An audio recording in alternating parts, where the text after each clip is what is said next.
happy home with her parents.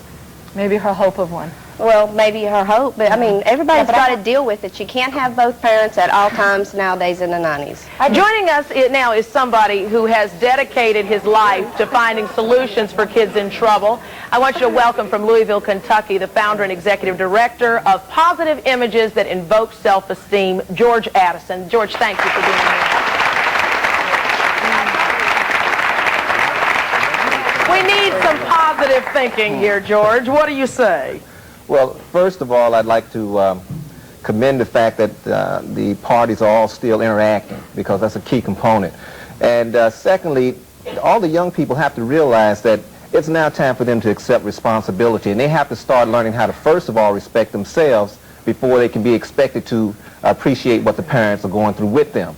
Also, in terms, I think the parents sometimes have to give up a little bit and realize that they too might have forgotten how to respect their children and some of the trade-offs, and that you know, the only way they're going to ever be able to hear each other again is to first of all take a deep breath and then say, okay, I'm right on some of these issues, you're right on some of these issues. Where do we go from here? Compromise. Right, right. And a compromise in a way that will allow them to build and go forward versus stay retrenched in the same old habits. But you know the reality, when you start fighting with your kid, you start fighting with your parent, it escalates, it escalates, it escalates. How do you get it to a point where you start communicating before it gets to a point where the telephone receivers start flying and the plates start flying? Well, you hit it right on the head when you said that it has to start very early. In this case, with these individuals, we're trying to do repair work, basically. Trying to get them in a situation where when they go out and start their own families, they won't keep the cycle going. That's very important. That becomes more of a problem for everybody. It becomes a generational problem. You're absolutely right. We'll have some final thoughts when we come back.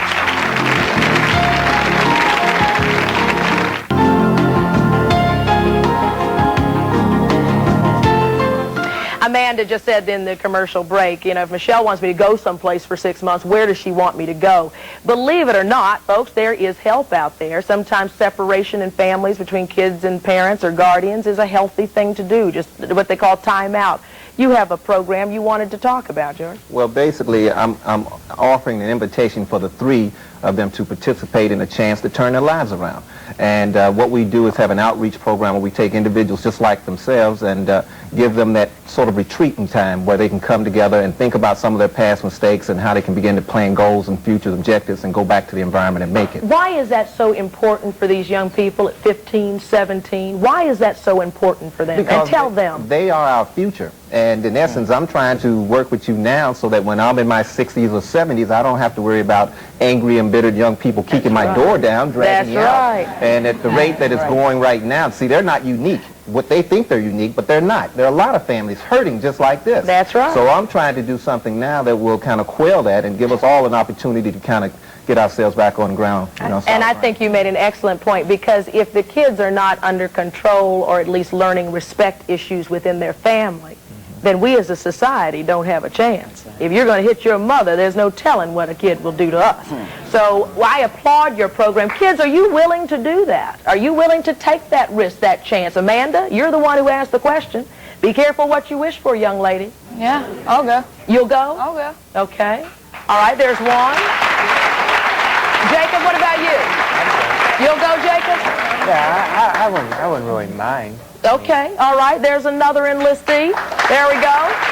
And what about you, young lady? I'm not going, I won't go stay, but I'll go to counseling at home. But as far as the staying, I won't do that. Deborah, does that disappoint you? Well, sure. You ought to take a chance.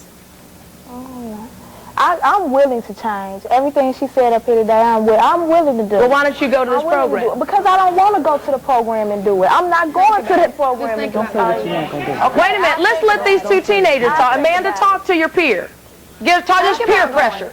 If you want to change your life around at home, this is a way that you can do it. Think about it.